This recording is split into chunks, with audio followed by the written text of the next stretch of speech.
আমরা অনেকেই কোরআন মাজিদ পড়তে পারি, কিন্তু কিছু নিয়ম না শেখার কারণে আমরা কিন্তু কোরআন মাজিদ পড়ার সময় ভুল করি। তো যদি আপনি এই নিয়মগুলো শিখেন তাহলে কিন্তু আপনার আর ভুলগুলো হয় না। অর্থাৎ আজকের এই ভিডিওতে আমরা জরুরি কিছু নিয়ম অর্থাৎ তাজবিদের নিয়ম শিখব, যে নিয়মগুলো আপনি আগে কখনো শিখেন নাই, যে কারণে আপনি কোরআন মাজিদ পড়ার সময় অনেক ভুল করেন বা ভুল পড়েন। তো যদি আজকের এই ভিডিওটা সম্পূর্ণ দেখেন তাহলে ইনশাল্লাহ এই ভুলগুলো আপনারা আর করবেন না, যে ভুলগুলো আপনারা আগে করতেন। প্রথমে আমরা ইবদাল শিখব। আলিফের জায়দা, ইয়ের জায়দা, ওয়াওয়ের জায়দা, আলিফের রসমে খত, আনা শব্দ পড়ার নিয়ম, নুনে কুতনি এবং ইসমাম, এই তাজবিদের নিয়মগুলো শিখব। এই নিয়মগুলো খুবই গুরুত্বপূর্ণ। আমরা কোরআন পড়তে গেলে এই নিয়মগুলো বেশি পাই না, কম পাই, যে কারণে আমরা এগুলো অনেকে শিখি না। না শেখার কারণে আমরা ভুলগুলো করে থাকি, তো এই ভুলগুলো করা যাবে না। তো চলুন শুরু করি। প্রথমে আমরা শিখব ইবদাল। ইবদাল হচ্ছে সদকে সিন দ্বারা পরিবর্তন। অর্থাৎ কোরআন মাজিদের ভিতরে আপনারা এমন 4টা জায়গা পাবেন যেখানে সদের উপরে ছোট্ট একটা সিন পাবেন। তো এখানে আপনারা সদ পড়বেন নাকি সিন পড়বেন এটা আপনারা বুঝতে পারেন না, কারণ আপনারা শিখেন না এজন্য। তো এরকম যদি আপনারা সদের উপরে সিন পান তাহলে এখানে আপনারা সদ পড়বেন নাকি সিন পড়বেন এটা আমি আপনাকে ভালো করে বুঝিয়ে দিব। তারপর আমরা শিখবো আলিফের জায়দা। আলিফের জায়দা মানে হচ্ছে আলিফের উপরে এরকম একটা গোল চিহ্ন থাকে, এখানে আপনারা অনেকে টান দিয়ে পড়েন, তো এখানে টান দেওয়া যাবে না। কেন টান দেওয়া যাবে না এটা আমি বলে দেব। তারপর আমরা আনা শব্দ, নুনে কুতনি, ইসমাম, গুরুত্বপূর্ণ একটা বিষয়, ইসমামটা শিখবো, কারণ এগুলো আমাদের অবশ্যই শিখতে হবে। না শিখলে কিন্তু আমরা কোরআন মাজিদ পড়ার সময় অনেক ভুল করব। তো প্রথম হচ্ছে ইবদালটা হচ্ছে, এখানে হচ্ছে ইয়া বা জবর ইয়াবে সিন পেশ সু পড়বেন নাকি সদ পেশ সু পড়বেন। তো এইখানে আপনারা সিনের উচ্চারণ করবেন। যদি আপনারা এই শব্দটা কোরআন মাজিদের পান তাহলে এখানে সিনের উচ্চারণ করতে হবে। ইয়া বা জবর ইয়াবে সিন পেশ সু ত পেশ তো, ইয়াবে সু তো পড়বেন। আমরা অনেকেই সদটাকে উচ্চারণ করি, তো এখানে সদ উচ্চারণ করা যাবে না, এইখানে সিন উচ্চারণ করতে হবে। তো আপনারা অবশ্যই এই শব্দটা মুখস্থ করে নিন যে যদি আপনারা কোরআন মাজিদের ভিতরে এই শব্দটা পান তাহলে সেখানে সিনের উচ্চারণ করতে হবে। তারপরে এইখানে দেখুন বাঘে সিনকে ধরবে নাকি সদকে ধরবে, এইখানেও সিন পড়তে হবে। বাস সদ জবর বাস পড়া যাবে না, বলতে হবে বা সিন জবর বাস, পাতলা করে সিনের উচ্চারণ করতে হবে। বা সিন জবর বাস, ত জবর ত, তা দি জবর তান, বাস ত তান। তাহলে প্রথম দুইটাতে আপনারা সিনের উচ্চারণ করবেন, সদের উচ্চারণ করবেন না। তারপরে হা পেশু মিম লাম পেশমুল হুমুল, এই যে এই শব্দটা, এইখানে আপনি সিন এবং সদ উভয় পড়তে পারেন। আপনার যেটা সুবিধা হয় আপনারা সেটাই পড়তে পারেন। সিন দিয়েও পড়তে পারবেন, আবার সদ দিয়েও পড়তে পারবেন। তবে আমি আপনাদেরকে বলবো যেহেতু পরের মোটা হরফ আছে ত, তাহলে আপনার সদ ও মোটা করে পড়েন। হা পেশ মিম লাম পেশমুল হুমুল, মিম পেশমু হুমুল মু, সদ ইয়া যাব সয়, হুমুল মসয়, ত যে তৈ, র ওয়া পেশ নুন যাব না, হুমুল মসয় তৈরুনা, হুমুল মসয় তৈরুন পড়তে পারেন, অথবা হুমুল মসাই তৈরুনও পড়তে পারেন। তাহলে প্রথম দুটাতে আপনারা সিন পড়বেন, আর এটাতে আপনারা সদ এবং সিন উভয় পড়তে পারেন, কিন্তু লাস্ট এটার মধ্যে আপনারা সদ পড়বেন। এখানে সদ সিন উভয় পড়া যাবে না, কিংবা শুধু সিন পড়া যাবে না, এখানে সদ পড়তে হবে। তাহলে পড়তে হবে বা জবর বা মিম পেশমু, বিমু সদ ইয়া জবর সয়, ত যেতি র দিজেটিন, বিমু সয় তহিন। তো এরকম ভাবে এখানে সদ পড়তে হবে। তো এই হলো 4টা নিয়ম। আপনারা অবশ্যই ভালো করে এটা প্র্যাকটিস করবেন, মুখস্থ করে নেবেন যাতে ভুল না হয়। তারপর হচ্ছে আলিফের জায়দা। আলিফের জায়দা কোরআন মাজিদের ভিতরে এরকম 24টা আলিফের জায়দা আছে, যেখানে জবরের পর খালি আলিফ হওয়া সত্ত্বেও সেখানে টান দেওয়া যায় না। এটা হলো কোরআন মাজিদের ভিতরে 24 জায়গা আপনারা পাবেন, 24টি স্থানে আপনারা আলিফের জায়দার ব্যবহারটা পাবেন। তো সহজে বোঝার জন্য আলিফ উপরে এরকম একটা গোল চিহ্ন দেওয়া থাকে, এরকম একটা গোল চিহ্ন দেওয়া থাকে। তো যদি আপনারা যেখানে এরকম আলিফ উপরে গোল চিহ্ন থাকবে সেই আলিফে মানে সেই মাদে টান দেবেন। এখানে আমরা কিন্তু শিখছিলাম জবর পর খালি আলিফ আসলে সেটা মাদে হরফ, মাদে হরফ হলে আমরা এক আলিফ টেনে পড়ি। এখানে কিন্তু মাদে হরফ টেনে পড়া যাবে না, কারণ এটা হলো আলিফের জায়দা। আলিফের জায়দা মানে হচ্ছে অতিরিক্ত আলিফ। তাহলে এখানে পড়তে হবে হামজা জবর আফা, জবর ফা আফা, হামজা মিম যে ইম, মিম আলিফ জবর মা, তা জবর তা, আফা ইম্মাতা, এই ফাতে টান দেওয়া যাবে না। লা ইলাল্লাহি, লাতে টান দেওয়া যাবে না, কারণ লাম আলিফ জবর লেটার যদি মাদে হরফি জবর পর খালি আলিফ আসছে, কিন্তু এই যে আলিফের জায়দা আসছে উপরের গোল চিহ্ন আসার কারণে এখানে টান দেওয়া যাবে না। টান দিলে কিন্তু বড় ভুল হবে, টান দিবেন না। হামজা নুন জবর আং, তা পেশ তু, আং তা বাওয়া পেশ বু, হামজা জবর আ, আং তা বু আ, এই যে আলিফের জায়দা জবর পর খালি আলিফ আসলো এখানে টান দেওয়া যাবে না, কারণ উপরে ছোট একটা গোল চিহ্ন আসছে। মিম নুন যে মিন নুন জবর না, বা জবর বা, হামজা জবর ই, মিন না বা ই। তো এরকম ভাবে যদি আপনি আলিফ উপরে এটা গোল চিহ্ন পান, এরকম ভাবে পান, তাহলে সেই আলিফে মানে সেই মাদে টান দেওয়া যাবে না।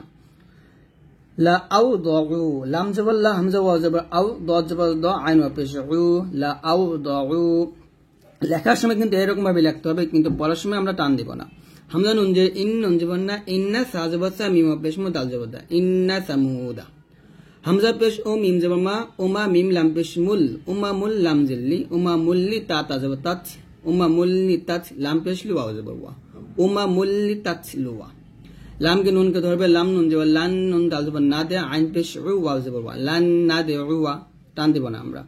লাম খা জবর লা কাফ নুন যে কিন নুন জবর না লাকিন্না হা পেশ ওয়া লাম জবর ওয়া লাম খা জবর ল হা পেশ লাকিন্না হুয়াল্লাহু। লাতে আমরা লাতে টান দিব লাকিন্না, এই নাতে টান দেওয়া যাবে না, লাকিন্না হুয়াল্লাহু।